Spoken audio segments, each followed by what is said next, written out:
Hi, this is Keith Brooks. This is what my real voice sounds like. I, as a creator, artist, and nunchuck enthusiast, enjoy giving myself challenges, like solving puzzles, writing screenplays, or paying my water bill.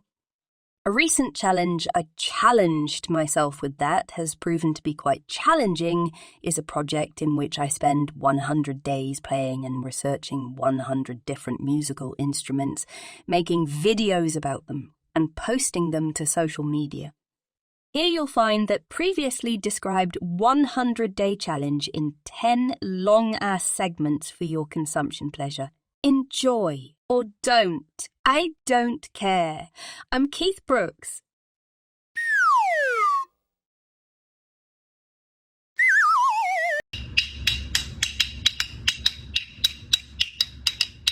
Hi everybody, thank you so much for joining. Today we're going to be talking about this motherfucker. This is what's known as a wood block, or a jam box, or a tap box, or a clap box. Known as a bloc de bois, a tambour de bois, holzblock, a holzblock trommel, a casse diregno, or a piece of fucking wood. Now, it's almost impossible to assimilate when this instrument was first introduced. It, in fact, is a piece of wood that you just hit. It is a slit drum, and we will talk further about slit drums later, but you see it is a piece of wood that has a slit down it. This one has a slit down both sides of the instrument to produce a sound. It is called a slit drum, though it is not a drum technically itself. It is a part of the percussive aspect, is an idiophone, not a membranophone, because again, we don't have a membrane that we are striking. It is often referred to as the Western wood block. And though we don't have a specific date of origin, we can say that this instrument descends from a Chinese instrument called the mu yu. The mu yu is a small wooden drum that is a piece of wood often carved like a fish that is played in a lot of religious environments and temples and stuff like that. And it sort of deserves its own place, so maybe we'll get to one of those later. This instrument can either be held in your hand, or oftentimes on a drum set, you'll see it mounted, so drummers can just sort of whack at it. Although technically I am hitting a piece of wood with another piece of wood, it is not qualified as a clapper instrument because it is not the same types of piece of woods that are being hit. They aren't meant to look the same shape. It has a very specific sound that sort of pierces through, that is different than, say, the clave, right? Notice I am hitting it with a wooden mallet. I want to talk about something today called texture. Oftentimes when you're in a studio, or a musician is writing something and they're recording something, they're looking for a specific texture of a sound. Now, what does that fucking mean? Think about what we mean when we say texture is in food. It's the grittiness of it. Is it soft? Is it crispy? Is it crunchy? That has nothing to do with the taste, but the way it feels, the way it's presented to us. And oftentimes, when it comes to an instrument, we can change the texture by the apparatuses with which we are playing it. If I'm playing a guitar and I'm not using a pick, that has a different texture than if I am using one. Make sense? So let's just take a moment to cycle through a couple of different sticks, hitting this instrument the same beat. 1, 2, 3, 4. You get the idea? So that is with a regular wooden mallet. Let's try with a covered wooden mallet. All right, awesome. Let's try something you probably have seen a lot if you've seen this instrument with a drumstick. Great, fantastic. Let's try a variation of that. That's awesome. Let's try with a brush. Notice the same instrument can give me a versatility of sounds, all dependent on what I'm playing it with. Even if I'm using the brush, let's say 1, 2, 3, 4, 1, 2, 3, 4, 1, 2, 3, 4, 1, 2, 3, 4, 1, 2, 3, 4, 1, 2, 3, 4. I'm using different parts of the brush to make those sounds happen. Sometimes it's not just about playing the instrument, but the mechanism with which you play the instrument and how you manipulate that to produce a different sound. So even a block of wood can be a versatile thing. And that's a good, beneficial lesson for all of us to learn. Don't you think? If you want to hear some great music using this instrument, then I highly recommend you check out Herb Alpert and the Tijuana Brass playing the song Spanish Flea. It's not featured all throughout the song, but there will be those moments where you hear that iconic sound. You know what else is iconic? You. Day 81 of 100 days of musical instruments.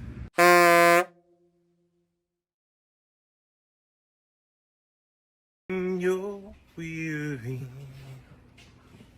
feeling small, when tears are in your eyes, I will dry them all. I'm on your side. Oh, when times get rough and friends just can't be found, like a breeze over troubled water, I will lay me down like a bridge over troubled water. I will lay me down like a bridge over troubled water. I will lay me down.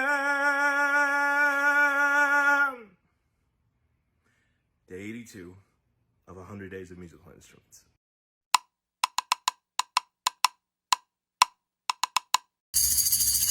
Hi everybody, thank you so much for joining. Today we're going to be talking about these motherfuckers. These are what are known as kartals, spelled Khartaal. Now this is an Indian instrument, a form of a clapper, but it kind of gets complicated. Though these instruments are kind of fucking ancient, they're not the only instrument called kartal. In fact, these are the least popular instrument called kartal. Before we get into how you play these, let me tell you about the 4 different versions of kartal. The first one, the most popular one, is a version of clappers. It's just 2 pieces of wood that you hold in one hand like castanets, but they're longer and they make a thicker sound than the castanets. And if you like longer and thicker, ladies, give me a call. The second version of kartals are 2 cymbals, kind of like the zills, but a thicker sound and more shaped like a bell. They're very fantastic, and each one of these deserves their own episode. The third version of kartals are kind of like this, a little more compressed, a few more zills, or often referred to in the Indian culture as zingles with a stick on it. So there's that. And then this is the 4th version. Now, I don't know enough Hindi to figure out if there is a specific name to differentiate these between all the others. But the word kar derives from the Hindi word for hand, and tal derives from the Hindi word for rhythm. So this kind of equals hand rhythm. So there's a couple of different ways that you can play them. One, separately, jingling them. The second one, separately, but still doing this number. And the third is in one singular hand, so that we get something to the effect of a weird puppet monster. I don't practice Santeria, I ain't got no crystal ball. I had $1 million, but I spend it all if I can find that $100. Most of all of the kartals, no matter what variation we're talking about, are used for either folk music or religious music within the Hindustani culture. That's why I sang sublime, because that's religious for my people. Notice that this version specifically has sort of different variations about how you hold them, different size holes, one intended for the vast majority of fingers while the other one for the thumb, and it has a metal lining in order for the clapper to sort of operate. Now, they are classified as an idiophone, as a clapper, as directly struck, but you have also these jingles that make the extra noise, so you can include them as a shaker instrument, right? Sort of like a tambourine, but not a part of the tambourine family, just a part of the kartal family. I knew a kartal family. That was kartel. That was different. It's a really fun instrument and fun to play around with. If you want to hear some great music using this instrument, since I really had difficulty finding a lot of information about them, then I highly recommend you check out a YouTube channel called Music Monkey, I think is the name of it. It's a German lady that does songs for kids, but also shows you about some instruments. And she does this, and then she also has a bunch of wonderful, just really fun songs on there that you should totally check out. Well, I'm checking out you, day 83 of 100 Days of Musical Instruments. Yay!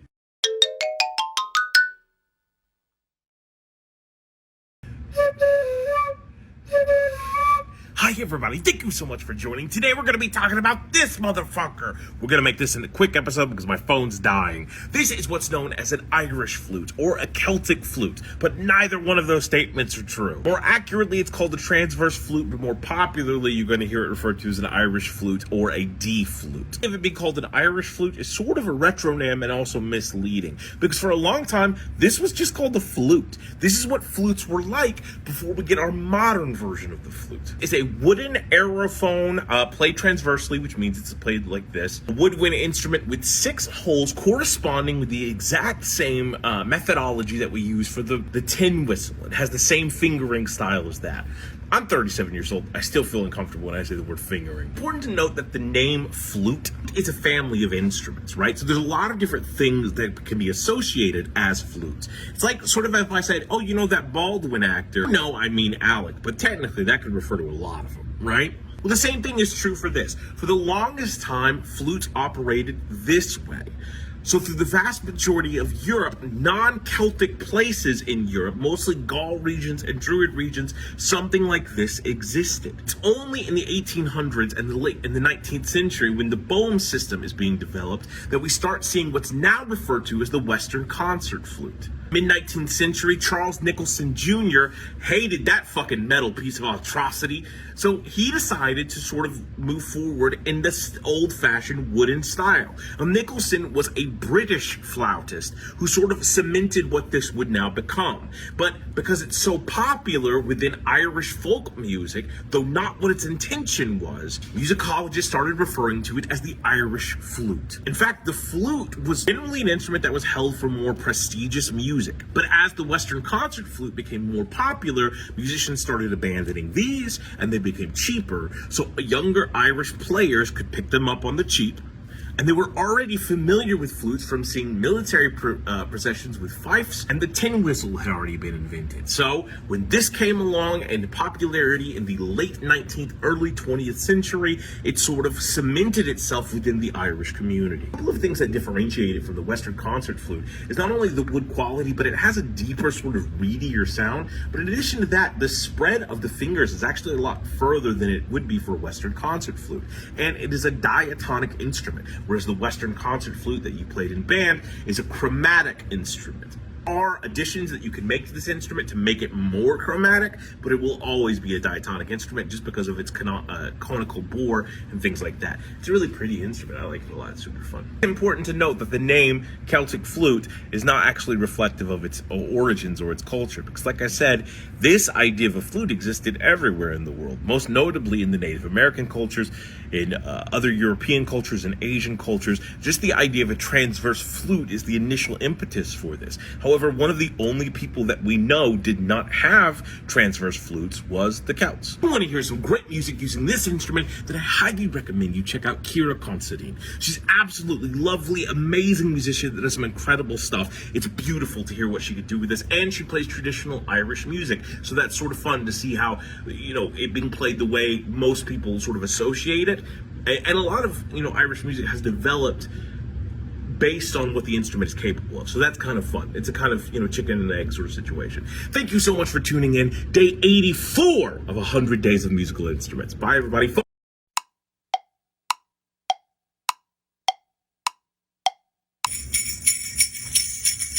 Hi, everybody. Thank you so much for joining. Today we're going to be talking about this motherfucker. Here is what's known as jingle bells, or sleigh bells, or Santa Claus's version of brass knuckles, right? Just to knock the fuck out of somebody. I guess you'd hold it like that. Pop. Yeah, it hurt like a motherfucker. Now, jingle bells can come in all sorts of forms, whether it be single individual pieces to string together like this, or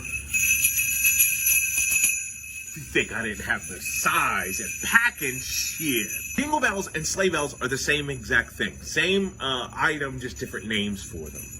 but it can sort of give us an insight into where they are from initially. It is a world-famous instrument, often associated now with the time of Christmas, but still used in parts of the world for various things, like in England for the Morse dances, which are like a traditional English dance that these are used in. Even in Finland, the province of Numero has their flag, their coat of arms, has jingle bells and an anvil. Now, jingle bells themselves are an indirectly struck idiophone. They are comprised of something that gets its origins from the crotales. The crotales, or the original variations of the castanets, are these little guys. It's a sheet of metal or two folded pieces of metal with either a marble or a ball bearing on the inside. They have two distinctive origins. One is pre-Columbian Central America and South America, where these were first created, most notably with wood on the inside of them. And then secondly, in a group of parallel thinking, in the Middle Ages in Europe. The pre-Columbian ones are older. Middle Ages European variation is more what we find to be derived from.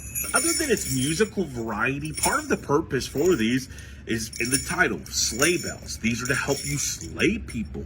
Duh. They're often put on the straps, saddles, any of the binding material used for horses or for sleighs specifically. Not just for decoration, but to alert other people that something moving was coming through and it was big. Sleighs against snow are really fucking quiet. Yet they're really fucking big. And talk about a hit and run. So this would be on the sleigh to signal the movement, to let people know to get the fuck out of the way of Santa Claus or whoever else was driving it. Wonderful percussive instrument that oftentimes is a little bit harder to control the more bells that you actually add to it. I'm trying to quiet it, but you can still hear the ringing.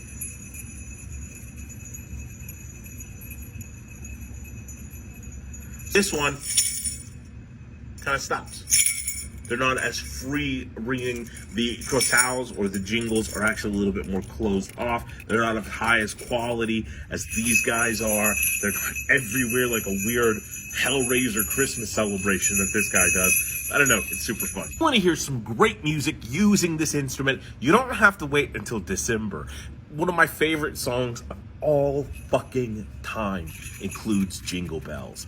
God Only Knows by the Beach Boys. Go check it out. It's a beautiful song, beautifully written, beautifully composed. And the Beach Boys, especially around that Pet Sounds era, have some of the most compelling instruments you're ever going to hear. It's absolutely fantastic, and so are you. Thank you so much for being a part of my life. Day 85? Is it 85? 85 of 100 Days of Musical Instruments. Bye, everybody.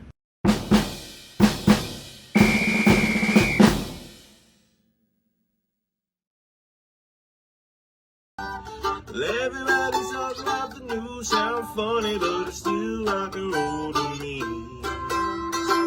Hi everybody, thank you so much for tuning in. Today we're going to be talking about this motherfucker. Right here is an instrument known as the mandolin. It's an 8-stringed instrument, a fretted instrument, a member of the chordophone family, a member of its own family called the mandolin family, but more importantly, it's also a member of the lute family, where it derives its origins from. And we're sort of going to talk a little bit about that. But it's also important to note that instruments can be members of several families. We all have multiple places where we belong, and that's important to remember. It has 8 strings, though oftentimes people think it has 4 because the strings are in repetition. When strings are doubled up playing the same note or octaves and super tight together like they are on a 12-string guitar, those are called courses. It has 4 series of courses. And I give this instrument a lute, like you've seen in tons of D&D games that you play at home, you nerd. It originates, for all intents and purposes, in Mesopotamia in 1300 BC-ish is how old we think that instrument is, which is kind of fucking crazy. But before that, the earliest stringed instrument, or at least the theorized origin of all stringed instruments, is a hunting bow. It's the plucking of the hunting bow to make that noise, right? I have a couple of hunting bows over there. We might do like a series of like 100 weapons or something like that and then talk about that there. But it's also believed that 2 hunting bows gone together was the first time that we had a bowed idea. And it's easy to see how that form of bow can become the bow that we're used to with violins and cellos and things like that. Speaking of violins and cellos, when it comes to the modern mandolin, It is considered the violin of the mandolin family of instruments. A bunch of cultures developed what is known as a lute. A lot of them took different forms, but were stringed instruments that basically could be plucked or strummed, right? That sort of idea. And that pops up everywhere. But for a vast majority of time, in the Middle Ages, Europe just sort of fucking forgets about it for a while. But it's only with the influence of the Muslim Moors in Spain that the oud is reintroduced, the O-U-D. Reintroduction sort of kicks off this desire for everybody to play lutes. There's new instruments at this time like the guitar, which we talked about when we did the guitar, the chitarra, which we might have talked about when we did the guitar, and the colascone, or the liuto de giraffe, the giraffe lute with a really fucking long neck. This instrument sort of begins to take shape. There's another instrument called the mandola. It looks kind of similar, but it has a different sort of way to structure the strings and the bridge of the instrument. And because of this reason, and this modern instrument's similarity to a lot of other instruments, a lot of musicologists think that the mandolin did not develop from the mandola, but the name did. So the name mandolin comes from Italian mandolina, little mandola. Either way, the idea of a mandolin was super popular in the early 1700s, and in no place was it more popular than Italy. In fact, tons of families became luthiers, which are people that build and craft stringed instruments, and specifically tons of families dedicated their lives to making the perfect mandolin. This is the instrument that lovers would propose balconies with. This is the instrument that you often see Romeo holding in illustrations and stuff like that, and all those Petrarchian love sort of stuff. It's the mandolin that they're holding. But in the late 1700s, early 1800s, the mandolin would lose all of its popularity. It was seen as a sort of upper class instrument, right?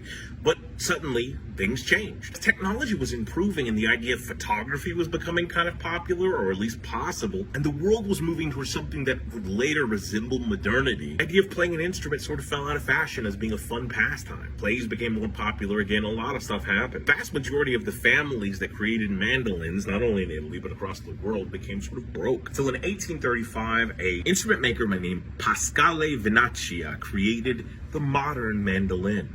He got rid of the old catgut strings and replaced them mostly with steel strings, left one nylon at the bottom, changed the way that the bridge operates, changed the way that the strings were held into place, put a suspension guard right here, and all of a sudden, a new instrument hit the market and became super popular in Italy only for right now. But nearly 50 years later, the World's Fair happened in Paris, and oh my God, it was absolutely incredible. And the #1 show that everybody was talking about was a group of Spanish musicians called Estudiante España. Played all sorts of stringed instruments, and one of them was not this instrument. It was something called the bandurria, which looks a lot like this. And because it was a World's Fair, it was an international audience. So when somebody asked an Italian guy what the instrument was, he said, como mandolina.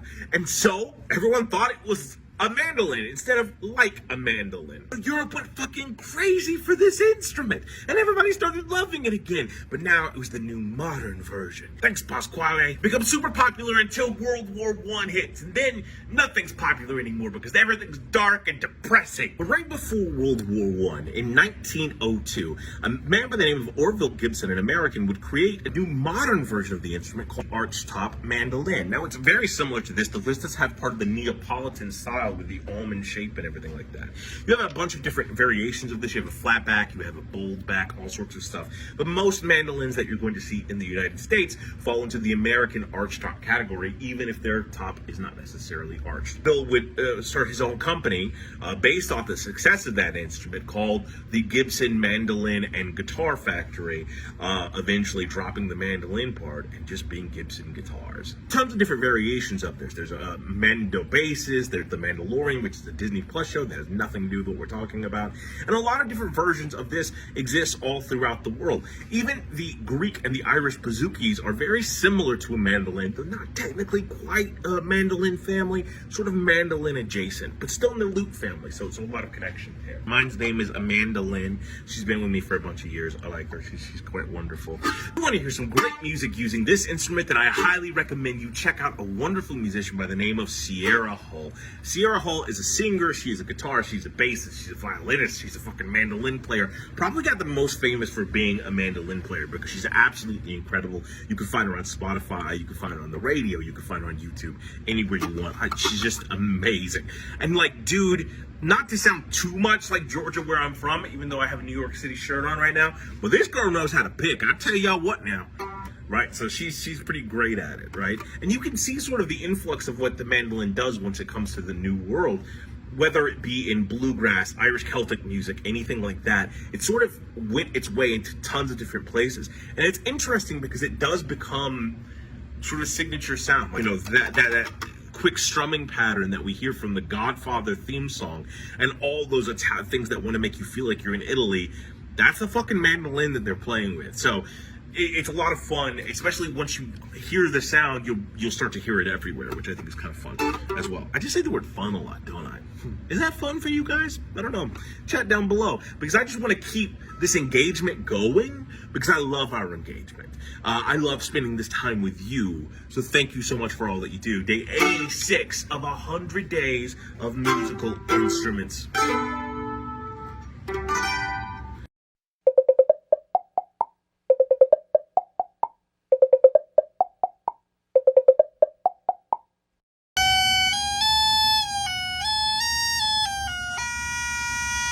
Hi everybody, thank you so much for joining. Today we're going to be talking about this motherfucker. Kind of. This is the preparatory instrument for us to talk about these motherfuckers. Now I can't play these. Not yet. I'm still working on it. Still trying to learn how to play these. But these are called the Great Highland Bagpipes, or the Great Highland Pipes. And as you might have guessed, they're from Turkey. The bagpipes are a family of instruments. People normally say the word bagpipes, they are referring to that specific set I just showed you. There are over 195 different variations of bagpipes from all around the world. At its basic form, it is a bag that puts air into a pipe, thus making it play. Not all bagpipes are actually blown. Not all bagpipes actually have bags, which is fucking insane to think about. But in basic terms, the idea of bagpipes originate in roughly 1000 BC, and we can trace those back to what is roughly now Turkey. Over the next millennia, different variations of bagpipes pop up all around the Eurasia continent. Generally, they're small bag made out of the intestines of an animal, stomach lining of an animal, something like that, some type of organ thing or a sheepskin thing pushing wind into a pipe. It's in 1300 AD that we get our first example of bagpipes within what would now be considered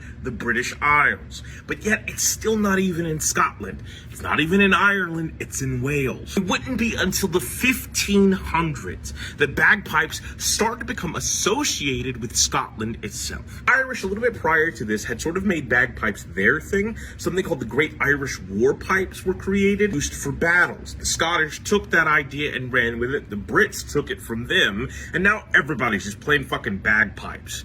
Off to war. This pattern would even continue into World War I. 1,091 bagpipers die because they were fucking really loud and everybody just shot them. Scotland's relationship with England is a very complicated one, to say the least. But it's in the 1800s that the bagpipe receives this whole other form of recognition when a post is created for the English Empire called Piper to the Sovereign. This is a position within the royal court that exists to this very day, where a bagpipe player known as a piper, obviously Piper to the Sovereign, be there anytime the Queen or anyone might want to hear bagpipes. Not even making that up. Not only is it for ceremonial and actually official events, but also, hey, can you play Uptown Funk on the bagpipe? And then they would have to play Uptown Funk on the bagpipe. Just at 3 o'clock in the morning. Because Queen Elizabeth, you know, before she died, was just drinking at night. And like, oh man, I like that Bruno Mars. Or I guess she would be like, oh dear, I love that Bruno Mars. But the bagpipes themselves became a symbol of Scottish identity in the late 1700s. And the reason, it might tickle you a bit. Great Highland Bag itself was decided to be the true symbol of the Scottish people, as an unknown poet described them as being regal, distinguished, powerful and loud as fuck. The thing I was showing you before is called a practice chanter. This is the chanter that's actually attached to the instrument. You can see the bag, and here beside the bag we have 3 drones. Now, the significant aspect of the Great Highlands bag is that it does have these 3 drones. At the bottom, I have what I'm actually playing. Bagpipe, the Great Highland bagpipe itself, is limited to 9 notes. And one of the interesting things about it is once I start playing it, just stopping breathing doesn't cease the sound of the note because I'm playing it but also squeezing the bag here. My lack of breath doesn't alter any of that. Basic drones, and then we have our bass drone, the bigger one. Now this is a reeded instrument, but unlike a lot of the reeded instruments that we've seen so far, it's classified as a closed reed because the reeds are inside of these stocks, meaning I can't get to them unless I take the instrument apart. It means that I can't alter the pitch of the instrument just by using my mouth the same way I would something else that has the reed exposed. So here is the actual part of the pipe, so you can see how the reed fits into the instrument itself. I just attach it back in here and wind it back together. Because of the fact that the bagpipe does have that 9-note limit, it has an odd tuning that's a little bit more difficult to control. It's not often played with other instruments, like percussion instruments. I'm sure you've seen parades of bagpipers play. Bagpipes are kind of easy to tune with each other, and it's often snare drums or bass drums that are going with them. The vast majority of those parades you've probably seen are related to the military, law enforcement, or fire and rescue. Most people think that it has some sort of connection to its origins within the English-speaking world. The instrument came from somewhere else. It never took the 2,000-year journey to get to Scotland, England, Wales, and Ireland. But there, once established, it became a part mostly in war. The English-speaking countries of the world, or the countries related to England in some capacity, that tradition stayed. So we're talking about Canada, the United States of America, New Zealand, Australia, South Africa, all that sort of stuff. Scottish people have various purposes for the music, aside from the military marches that still occur. 2 umbrellas of music that we can sort of put bagpipe usage to in Scottish music. One of them, at least, it includes a shit ton of different types of music, and that's called light music. So light music is anything dancey, anything fun, anything enjoyable, right? The bagpipes are adding either a texture or a melody too. So these could include Irish reels, like we talked about before, jigs, patriotic songs, love songs, any sort of thing, and tons of different styles and types of music within the umbrella of light music. And the opposite side of that is Cole Moore. Cole Moore is a pattern to it, and it really emphasizes the 9-note usage of the Great Highlands bag. Consistent drone, but then what happens is you lay out your melody, and that melody, the first time we do it, is called the ground. So that's going to be starting our song, and that's going to be ending our song, and everything we play in between is a variation on that melody. Now, because I can't play more than 9 notes, sometimes I'll do something called an embellishment. So it brings up the idea of something called a grace note, which is where I barely touch another note. So you hear how I'm barely touching it and then I'm moving on? That, on a bagpipe, is considered an embellishment. Look, this instrument's been kicking my ass, but I do think it's a lot of fun. It's so interesting and different than anything else I've ever done. And I thought, for the longest time, that Scotland was the only people that had bagpipes. I kind of knew there was a French one, and I kind of knew there was a Turkish one, but I had no fucking idea how many there were in the world. The Irish ones, whether it's the war pipes or I think it's the ulian, are incredible sounding. There are electronic versions of these instruments. There's insane versions of these instruments, right? From the small pipes to all sorts of stuff. And it's actually an incredible deep dive. I could do 100 days of just bagpipes if I wanted to, but I don't know how to play them yet. But I'm learning. And I can play the double, the practice chanter, okay. Well, it's interesting because obviously the world's largest producer of bagpipes is Pakistan. Did you know that? No, it's fucking crazy. I just feel like I've been lied to about bagpipes, but it is still the symbolic Scottish instrument. I love that quote. If you want to hear some great music using this instrument, then I'm going to recommend my favorite bagpiper ever since I was a kid. Jonathan Davis from Korn. Go listen to the song Chutes and Ladders by Korn, because the bagpipe part is fucking sick as shit, and they find a way to incorporate it with the tuning, the unique tuning of the bagpipe and the electric guitar. God, man, it just gets me so happy. Same way you do. Thank you so much for tuning in day 87 of 100 Days of Musical Instruments.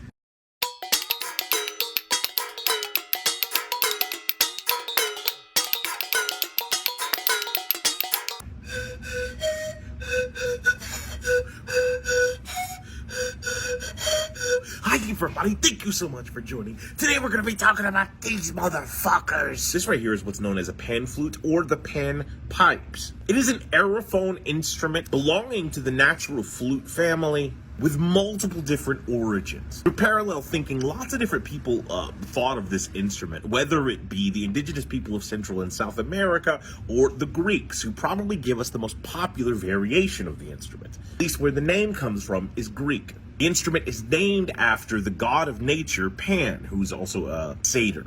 Satyr is where we get the term satire. Pan would later give his name to a fictional character called Peter Pan, that's where his last name comes from, who also played this. So constantly the reminder of Pan's association with this instrument. However, it's important to know that the Greeks did not call it a pan flute. In fact, in Greece, it was called a syrinx. And it all, like all things in Greece, is based off of a myth. So in the tale, Syrinx is a nymph, a creature spirit of the forest that has the ability to metamorphosize, right? But she's also really fucking hot. And Pan, the god of nature, emblematic of nature, always horny. That's why he literally has horns on top. That's not true about the literally thing, but he does have horns. So Pan wants to bone Syrinx. Syrinx does not want to bone Pan. She's tired of his advances, so she transforms into bamboo, or like some canes that are beside the water. Pan sees this and is like, fuck this lady, I'm a fragile egoed man. He chops off all the bamboo stems,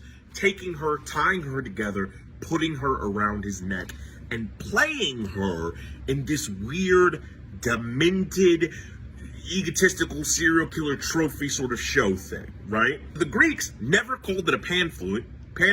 They named it after the victim, Syrinx. It was only years and years later that we started referring to it by the serial killer's name. What I'm playing for you right now is an Andean version. Deriving itself from Central America and South America, this one specifically has a sticker that says made in Peru. But I want us to look at a couple of things. There are two rows of flutes here, right?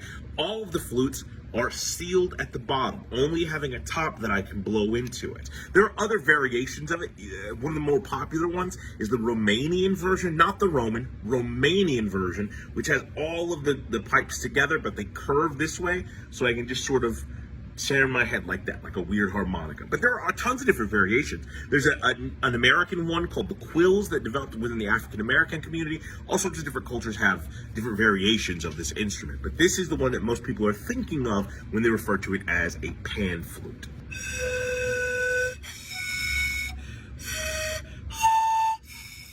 Illustration of it, as you can see, sort of has the ability for me to play a scale. So re, mi, fa, sol, la, ti, do. Re, mi, fa, sol, la, ti.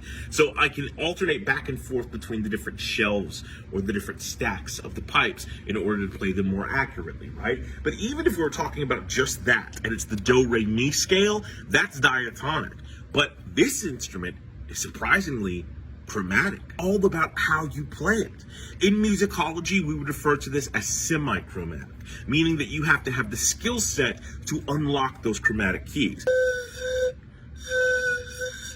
Me tilting the instrument actually finds the sharps and the flats because I'm changing the pitch with which my air goes through it, right? So I'm altering the pitch of the instrument by controlling how much air goes in and where it hits and resonates. So thus, the ability to make it a chromatic instrument is all about me knowing how far to manipulate the instrument. Sort of similar to what we were talking about with the automaton. All those notes are there, you just gotta know how to find them, right? Like the G spot. A lot of people think it's fictional, but musicians know. Also a cool little thing with pan flutes that is perhaps made it more popular than it was before. Probably everyone has seen a pan flute, or they imagine the little satyr, who now you know is a murderer playing it. But you've also probably heard this a lot more than you think you have. There's something called overblowing. Overblowing an instrument. When we blow super hard into it, and if you like to blow super hard, give me a call. Normally when we're using an instrument that's like a reeded instrument or something like that, it changes the octave. And this does the same thing, but it goes beyond an octave. When I overblow on a pan flute, it gives me a 12th. So an octave and a half higher, and it hits a harmonic that's kind of disturbing, and you've probably heard it in a lot of scary movies. For example, you hear that whine thing that happens? Pan flute is used in Black Panther, Wakanda Forever. It signified the indigenous horror sound. It's used in things like The Unborn. It's used in The Exorcist, Exorcist 2, Exorcist 3. It's a popular sound in horror movies. I co-own a production company called Bean Dip Productions, and we made a movie called One Up Yours, which is about the Mario world and following Koopa Troopers, so Super Mario is the bad guy. And we use this exact pan flute to make that sound in order to make Mario sound a little bit scarier, like a natural evil, you know what I mean? If you want to hear some great music using this instrument, I highly recommend you check out a guy named Leo Rojas. Leo Rojas is a fantastic flautist, specifically a pan flautist, and he's amazing at everything he does. He really can manipulate the waver and the sound of this instrument. I absolutely love his stuff, and I absolutely love your stuff too. Thank you so much for tuning in. Day 88 of 100 Days of Musical Instruments.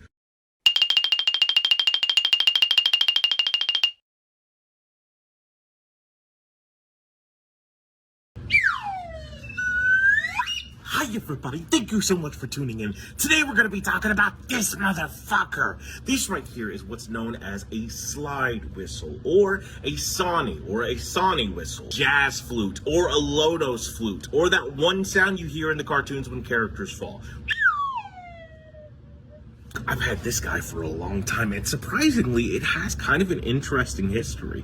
The first variation of the slide whistle can be dated back to 300 BC in Africa, where the instrument operated very similarly, a flute that had a rod of bamboo inside of it that as you took it out released the pressure to make a different sound. Now, these variations of slide whistles existed all across the world. There are Native American versions of them, more typically attributed to the Choctaw. There are Mesoamerican versions of them. There are Turkish versions of the instrument.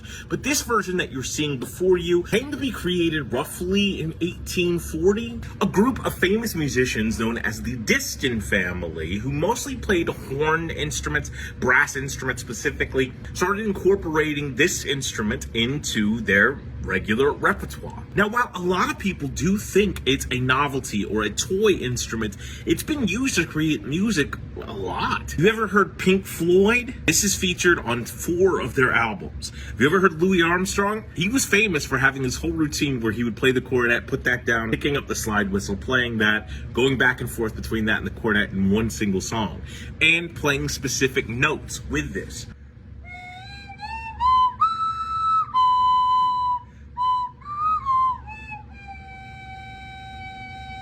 Now, inarguably, it's most famous for that glissando sound. We sort of talked about that cascading sound of hitting all the notes, Now, that's where the glissando ends. But if I keep going, notice it gives me a higher pitch sound. So I go down and then straight back up. That's the same concept as the overblow that we were talking about when we were discussing the pan flute. Strange to believe that even classical music was written with this instrument in mind. Over time, some things that were initially taken seriously get thrown to the wayside. And sort of we talked about that when we were talking about the rattle drums as well. I think very culturally relevant to a group of people became a toy. If you want to hear some great music using this instrument, then I definitely recommend the Hoosier Hotshots. The Hoosier Hotshots were a group from the 1930s to the 1950s. And during that time period, there was a famous type of music called novelty music.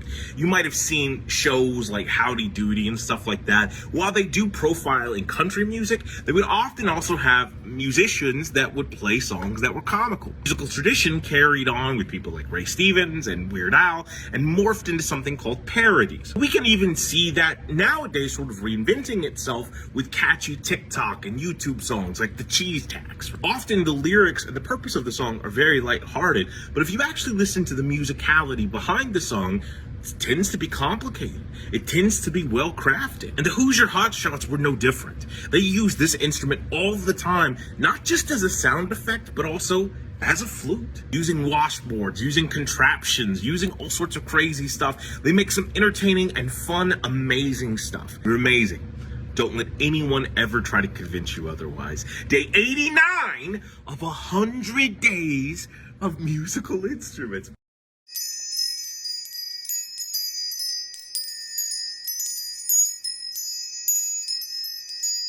The way you make me feel, the way you make me feel, you really turn me on, you really turn me on.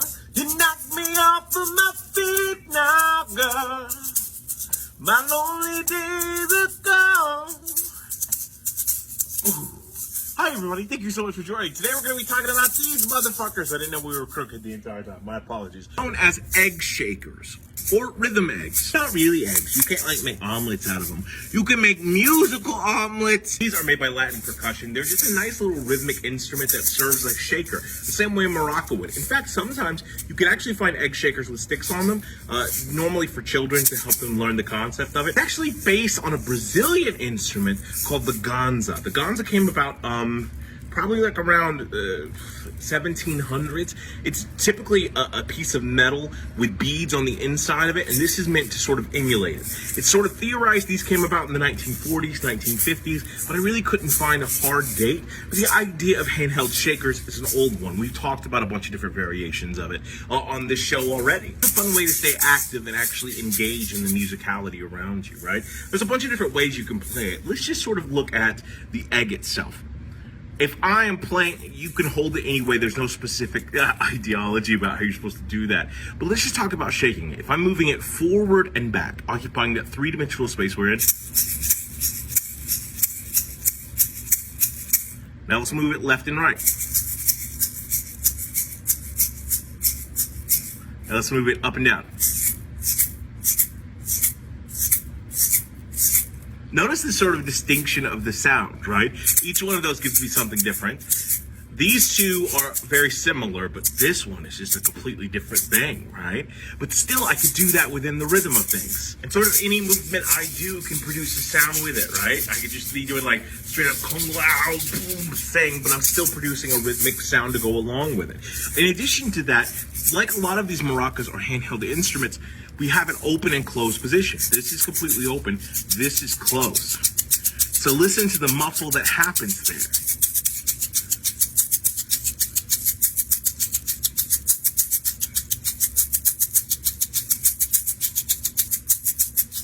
Right? That's super fun.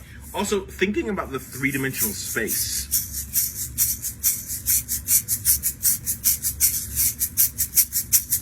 As a circle sort of sound. Also playing them together, hitting them, all sorts of stuff. This is a really fun instrument. It is made out of a really hard, durable plastic, still with beads on the inside of it. Really cheap at your local music store. I'm talking about cheap as fuck. I bought both of these from my local store called Jennings Music, which is in Marietta, Georgia. Don't stock me. Or, well, if you're hot, stock me. And I was buying violin strings and a trumpet mute. And I like grabbed these because they were like under $1 a piece. And the lady just gave them to me for free. So that's the level of cheapness. And it's because of that inexpensiveness that these are often used in preschools, kindergartens, daycares, all sorts of stuff to try to get children more aware and conscious of music. Most importantly, rhythm. As a person that often finds himself rhythmically challenged, I think these are a wonderful way to sort of step into that area because it's teaching you not only about the beats that you're hitting, but the side effects too. Because just like the maraca, we do have that playback and that blowback problem. Hear that? 1, 2, 3. 1, 2, 3. I'm doing 2 strokes. 1, 2, 3. 1, 2, 3. 1, 2, 3. 1, 2, 3. giving me 3 hits every time because the beats are settling. So understanding how to control that, how to manipulate that, how to use that within your sound can be a very important thing even at an early age. And it is a simplistic way to make music. If you want to hear some great music using this instrument, I highly recommend you check out a song called I Know a Chicken by the Lori Berkner Band. Yeah, it's about these instruments, about rhythmic eggs, right? And the song is annoying as fuck after a while, but so was Hot Cross Buns. And besides, it's about teaching us how to use these instruments. In the song, it's like a blues song about knowing a chicken who laid an egg. And she has like a rhythmic call out where she tells the kids around her to play the instrument at different speeds, whether it be fast or slow. Whatever. Still getting used to and adjusting to the dynamics. And it's just a fun time to be had, especially if you have kids and you've thought about teaching them some sort of rhythmic thing. This is inexpensive.